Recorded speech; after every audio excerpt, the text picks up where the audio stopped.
everyone to place your cell phone.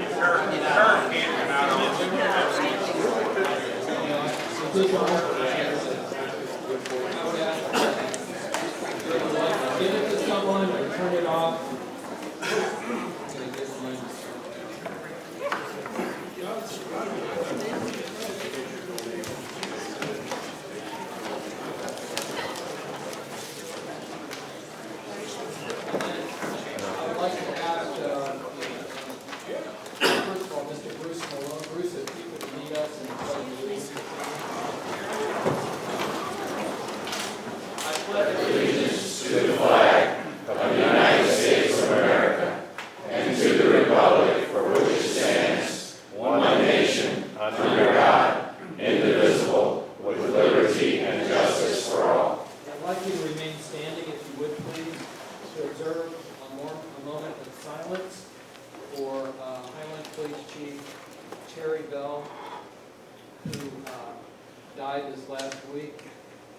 Mr. Bell served in various law enforcement capacities in Madison County and also served on the 911 board. And so if you just wait for the gavel, please observe a moment of silence.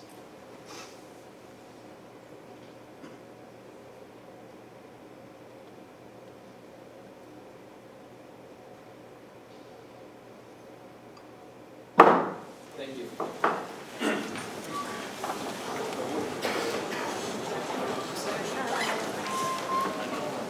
Entertain a motion to approve the July 18th board minutes.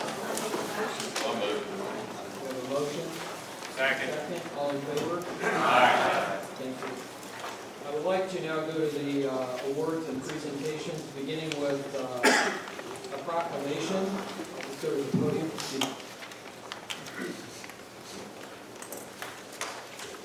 We had a historic time this past month with the president visiting, and we had a very successful,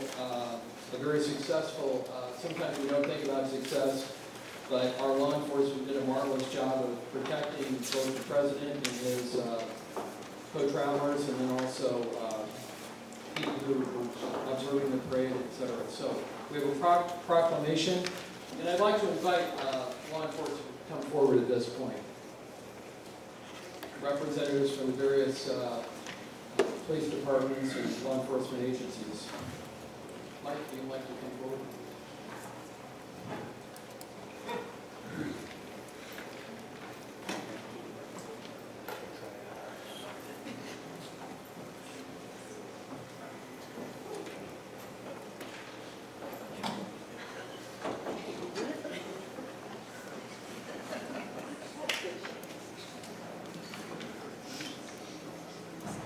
Okay, we have a proclamation here recognizing law enforcement agencies for their efforts during a presidential visit in Granite City.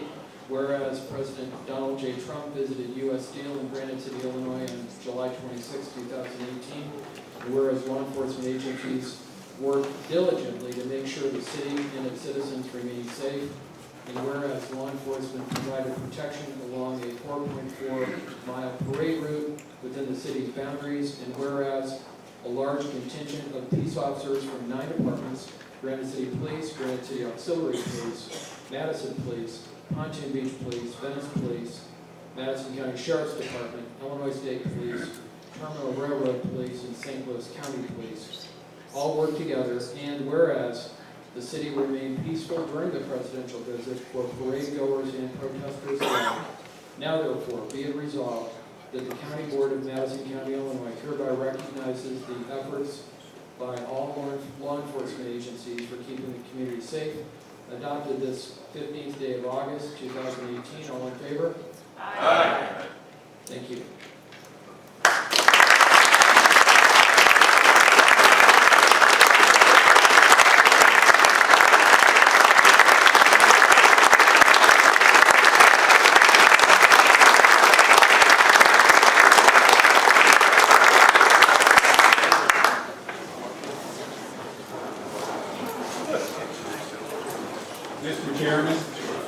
Mr. Chairman, can I add a little something to this? I don't know if most of you knew this, but also Ivanka Trump came on August 8th, and I'm not sure who else, but I definitely big kudos to the Sheriff's Department, who did a phenomenal job of making sure that she made it to Lewis and Clark safe and out of that. So, again, to the Sheriff's Department and all the law enforcement, great job. Thank you for that.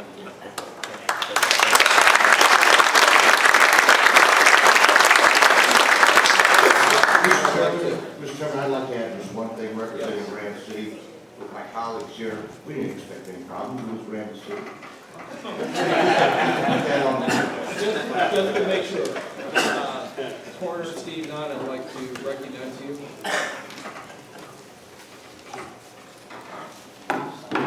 Thank you, Chairman, distinguished members of the County Board, ladies and gentlemen. This is a bittersweet moment for me tonight.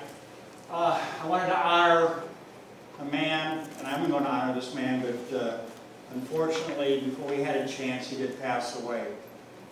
So we're going to do this tonight, posthumously, for Warren H. Davis.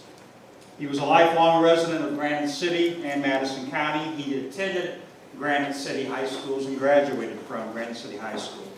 Warren continued his education and graduated from the St. Louis College of Mortuary Science and held his professional license since 1962.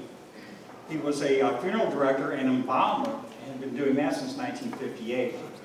In 1962, he was united in marriage to Carol Davis, who's his lovely wife, who's here with us tonight, and the parents of Megan Davis and the grandparents of Hannah and Evan. They couldn't be with us tonight, but I know that they're here in spirit. Lawrence served in the United States Navy from 1956 to 58. He served aboard the USS Maury as a personnel man and received his discharge in 1962. In 1958 to 1964, he did manage Davis Funeral Home in Granite City, which included the operation of ambulance services. If you remember, funeral homes were your ambulance people back in the day. So he served that community, being on call 24 hours a day, 7 days a week, 365. He later became associated with Errol Dressel Company and also worked and was the vice president of Dairy Queen Enterprises in St. Louis, Missouri, staying there until his uncle Leonard Davis passed away, and he took over the full operation of the Davis Funeral Home. More importantly about Warren is his community service. His personal businesses were sometimes set aside for such activities as hospital fundraising, managing the community college scholarships, service to the Rotary Club, Masonic Temple, Shriner obligations, and a multitude of fraternal organizations. He distinctly stood out amongst all of these as an elder for the First United Presbyterian Church in Granite City. And his devotion to helping people in need and troubled children with his efforts through the Coordinated Youth and Human Services, where he was a board member and the past president. He was also a member of the Granite City Planning and Zoning Commission and a member of the Madison County Zoning Board. And in 1996 was appointed to the Board of Police and Fire Commissioners in the city of Granite. Tonight, we honor Lauren Davis, who served with the Madison County Coroner's Office as a reserve deputy coroner for 38 years, helping citizens at their most trying and most difficult times. Lauren was first commissioned as a deputy coroner in a different day and time when the coroner's office operated primarily out of funeral homes. We used them back then, we needed them back there. And again, giving back to the community where he was on call 24 hours a day. Most importantly, men like Lauren Davis had the sense of compassion and dignity needed to perform these most sensitive tasks. Times have changed and the coroner's office has evolved over the years. With the growth of this community, we are now a full-time service organization with full-time investigators. Nonetheless, Lauren continued to serve as a volunteer deputy coroner, to be there in times of need, whether it was for a neighbor in the Tri-Cities area or to be ready for a mass disaster. It was volunteerism at its pinnacle, for it is volunteerism during times of grief and despair and under arduous and difficult circumstances that a person such as Lauren Davis is needed. His experience, compassion, and depth of knowledge was counted on, and he represented the finest of what we can give back to our community. His entire resume can be succinctly summarized in one clear sentence. Lauren H. Davis is the embodiment of community involvement, civic engagement, loyal citizenship, and service to others. Please join me in recognizing posthumously Lauren H. Davis. And would Carol please come down so I can give you this.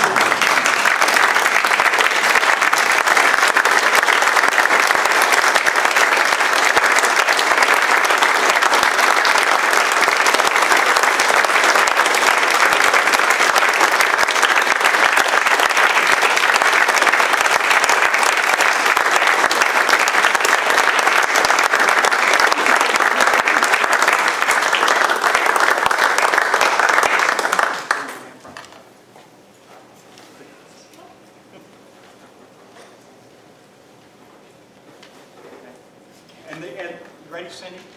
Go ahead, Cindy. I know. You were running out of breath. The plaque reads such: Reserve Deputy Coroner Lauren H. Davis, with deepest appreciation for 38 years of duty and voluntary services afforded to the citizens of Madison County. Your dedication and contributions to this office as a Deputy Coroner in and for Madison County, Illinois, has been invaluable and appreciated. Presented this 15th day of August 2018. Thank you, Chair.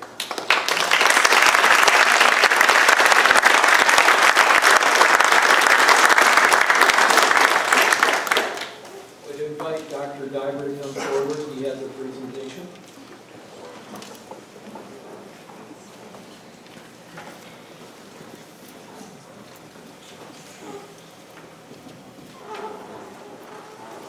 Good evening, Mr. Chairman and members of the board and guests. Following the bicentennial celebration of Madison County in 2012, it was called to my attention that there was a recorded history of the 19th century, but there was no formal recorded history of the 20th century, and this was a monumental task. And so much had happened since the turn of the 20th century. To begin capturing the essence of this as to how you begin and how you go about it. And the project was of a scale that it needed a real research base. And I discussed this with then Chancellor Dr. Steve Hansen, who's with us this evening, Chancellor at SIU, who agreed to take the project on at the university and do it for a nominal fee, more or less cost of research. Because to pay for a research project for a century would be an astounding sum of funds. So the two professors who are coordinating this, Dr. Jason Stacy and Dr. Jeff Manuel from SIU, are going to do a presentation. Some board members have asked for an update as to how this project is evolving, how does it function, what is the base of this digital archive that's being created, and how it continues to evolve. We're now into the third year of the historical research of this. There's been a phenomenal amount of work that has been done by the research team at SIU, and as time goes on, there's history being made. So there's more to be done. So with that said, I just want to introduce Dr. Stacy and Dr. Manuel. They're going to do the presentation and give you an update, and then feel free to ask questions. So, Jeff and Jason, go ahead. Good evening, everyone. Thank you, Bob, for that great introduction. Thank you, Mr. Chairman and members of the board. As mentioned, my name is Jeff Manuel. I'm a professor in the history department at SIUE. I'm also a resident of Madison County, and this is my first time attending board meetings. So thanks to all of you who give a lot of your time and energy to make this little chunk of our democracy work. So I really appreciate that. As Bob had mentioned, we have a really, really rich and important history here in Madison County that stretches back several centuries, and many of the major trends that have swept our nation took place here, or in some cases even started here. However, there is no comprehensive history of the county in its recent history, the 20th century. You think of all that's happened, the rise and fall of heavy industries, tremendous population growth and change that have swept through the county in that time period. So our goal was to try and track some of that history and tell the county's story in a comprehensive and compelling and interesting way. And that was the origin of this project, Madison Historical, the online encyclopedia and digital archive for Madison County, Illinois. At the bottom there, you can see our URL or web address. Probably the story is best told if you just follow, if you want to log in on your own phone or mobile device or anything like that. It's freely available. You can check it out. I won't be offended if you're looking at it. My students, when I'm lecturing, are usually on their phones anyways. Anyway, so there are essentially four parts to the project as it's evolved over the past 2 years. The first part of that is a comprehensive encyclopedia of historically significant people, places, and events in Madison County's history. You can see a sample article here on the left, the Alhambra Grain and Feed Company. This is an encyclopedia article that we have that tells the history of the Alhambra Grain and Feed Company. Interestingly, you might note that it's written by a young woman named Angela Little, who is a student at SIUE, who, as part of her student work, researched and wrote it, found pictures on it, has a really interesting and important history in the history of cooperative grain elevators in the United States. The second part of the project is a digital archive, where we go out and scan or digitize historical photographs, artifacts, documents, things like that, and make them freely available to people on our website. We've got several hundred of these up now and are adding new ones all the time. Very interestingly, as we know, we have the President Trump visit the county this past week. Well, actually, just last week, we got a donation of several photographs from Jimmy Carter's visit to Granite City in 1980 that will be added to there as well. So here we have a picture of the catalog from the Owens, Illinois Glass Company. You can page through the whole catalog. I believe this is from about 1910 or so. An incredible array of products, illustrate how Alton, Illinois was really one of the nation's hubs of glass making a century ago. It's something that's not quite as well known outside the county anymore. The third part of the project is a collection of oral history interviews. For those of you who might not be familiar with them, oral history interviews is when we as historians sit down with individuals for recorded, long conversations about their life and experiences and reflections on significant events in county history. We've got I believe 50 or 60 of these available now freely online. You can listen to the audio, you can read the transcript for these. Here's just a small selection showing some of the people who we've talked to. And we really try hard to capture a full range of this incredibly diverse and interesting county. So we have some folks that are prominent in the law, in government, in business, but other people who are maybe more everyday business people, things like that. So we try to cover that entire range. And the fourth part of this project involves our educational mission. I'm going to turn it over to my colleague, Dr. Jason Stacy, to talk about that. Thanks, Jeff. Mr. Chairman, thank you very much. Members of the board. If I had to describe what we do at Madison Historical, I would call it a digital history hub. A digital history hub. And what I mean by that is it's a hub that brings the people of Madison County together for their history. It brings them together not only to learn their history, but also to help record their history. So that, for example, we encourage citizens of Madison County, if they have some artifacts in their basement from when they were growing up, we will scan them for them, digitize them for them, and record them. Also, we work in partnership with some of the museums and heritage sites here in Madison County, where we don't collect any items that they own, but we will digitize them and then provide a site directly back to those locations so the people of Madison County can know where they can go see the objects themselves. And most importantly, we bring together historians, students of history at SIUE, teachers of history in Madison County, and high school students, middle school students, and elementary school students who are interested in the history of Madison County itself.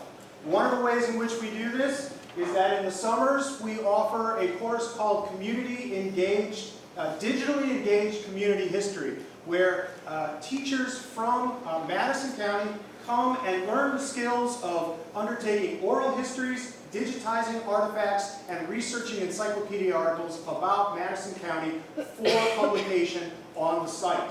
And also, we started an initiative this year where we sent some of our research assistants who had experience in education to go to Civic Memorial High School to meet for 3 days with the teacher's class, Susan Gibson, where she was teaching U.S. history of the 20th century in second semester.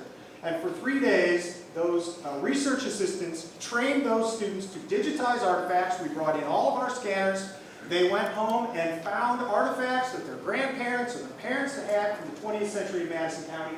You can see the one on the right there, the rations book from World War II, was something that a kid brought in, didn't even know that his grandparent had it. We digitized it and we placed it on our archive. They conducted oral histories with grandma and grandpa or neighbors that they knew, and we will publish some of that material that they also generated on the site.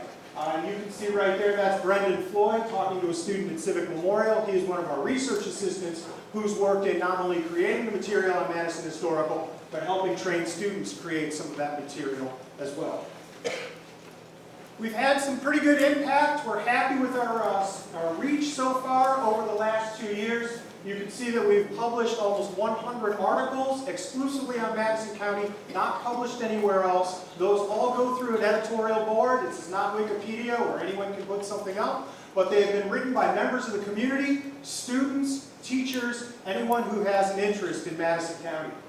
We have 569 artifacts that are published, that are archived on the website. Many of those come from heritage sites and museums right here in Madison County, and we provide a link for individuals who want to go to those sites and see those artifacts in person, and we've conducted nearly 70 oral histories. You can see that since November 10th, 2016, about 7,000 visitors have visited Madison Historical, primarily from Illinois and the St. Louis region, but of course that would make sense. So thank you very much. We appreciate your support, and we should take some questions if anyone has any. Helen, go ahead. Yeah, I just want to say, in 1950, I went to work for Alton Glass, a wonderful company. I loved the work, the people I worked with, my boss. But I went into something else to adopt my first children. So I left Alton Glass for something better in life. And when I think of Alton Glass, the history of it, that was a very proud company from Carroll, Illinois, to Alton. They paid well, they took care of their employees. It was a great company. Thank you. And we appreciate that. One thing we hope to do is record some of that history. So I have some pictures. we'd love to see them. Okay. You wouldn't mind us archiving them. So we have an encyclopedia article on Owens, Illinois glass, and we also have images that have been taken from some of their literature that then links into the digital archive. So feel free to explore some of those memories on Madison Historical. And when Jimmy Carter came here, I was running as a delegate to Jimmy Carter at that time, with Alton Glass. It's in the picture. Thank you. Thank you. I just had a question. So is there something on the website or some way to contact you if there are some artifacts that some of us have? There is. Feel free to contact us on the site. There's a link that will take us to our email address. And also we've got a corrections link so that we often have people from Madison County who will say, hey, this little piece of information is not correct, here's what I remember. And we're constantly updating the site, which is one of the great things about the digital medium. You know, a book, you print it, and it's out there. This can always grow and change and get better and bigger. Do you have a card, some kind of card with you? I don't have a card with me. I'll put you in touch with them, Helen. Okay, thank you. Yeah. Appreciate that. Thank you. Thank you. Thank you. Thank you.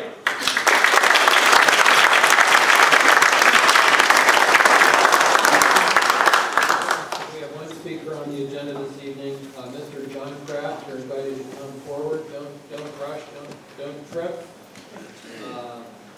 And we have a rule that we provide 3 minutes for speaking, and I will sound the gavel at 2.5 minutes, and you need to wrap up your comments.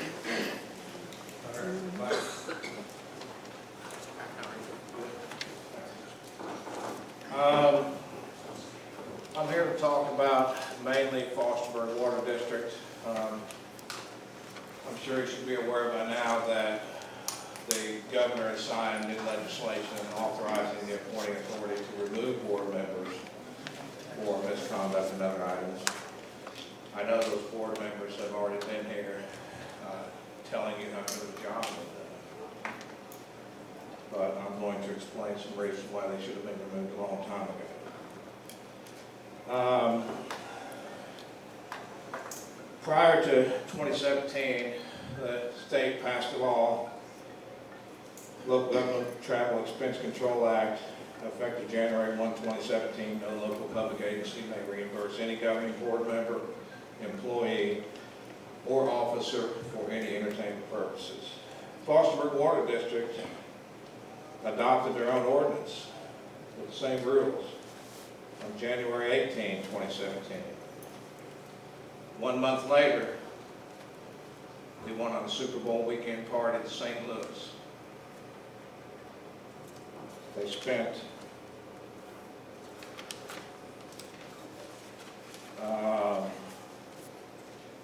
$851.99 at Anti-Guns, $71 Emo's Restaurant, $40 at Sam's Club, $2,044 at Drury Inn, for a total of $3,008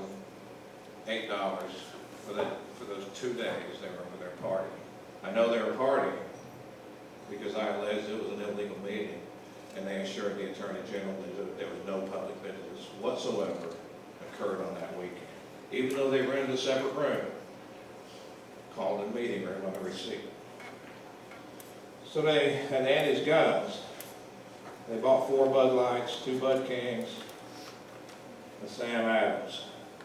At Bluff City Grill Party, they bought, well, Andy's Guns, another Bud Pint, and 6 tequilas. Bluff City Grill Party, 6 Bud Lights, 3 Goose Islands, 8 tall glasses of wine, 12 Bud Lights in a bottle, 2 Bloody Marys, 4 margaritas, 2 Red's Apple Layers, 2 Fuzzy Navels, 2 House Wines, 1 Seagram 7, and 1 House Moscato wine, and a $130 tip. Additionally, they bought crab cakes, mushrooms, onion pretzels, sirloin steak, tortilla, shrimp, meatloaf, you name it. They partied on the public dime. They spent $19,000 partying. They would put $50 per month in their Christmas account to go party. It's against the law, and I suggest each one of you demand that they be removed. It shouldn't be an option. They should never be removed. Thank you, Mr. Kraft. They should immediately be removed and somebody else appointed in their place. Thanks.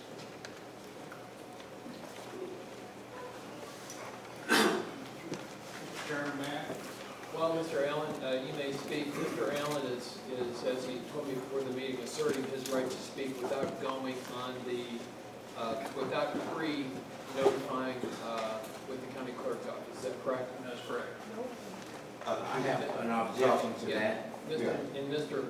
Allen, as I mentioned to you, is that I have searched for a mechanism that I would have to suspend the rules, but these are indeed not rules that we have here. We have an ordinance, and there's not a mechanism to suspend an ordinance. I will say I have the utmost respect for your organization and what you've done, and however, and also, I agree that we should take our ordinance regarding public speaking before the meetings and review that, and I promise that I will send that to the Government Relations Committee for consideration this next month. I think it's appropriate we do that. It's been a while since we've visited that, and I think it's reasonable for us to revisit. We've done a lot of changing here and recently in the last year or two, and I think that's something we should take a look at. But at this point, I can't let you speak because there's no mechanism. I've spoken with the state's attorney. Mr. State's Attorney, would you like to weigh in on this?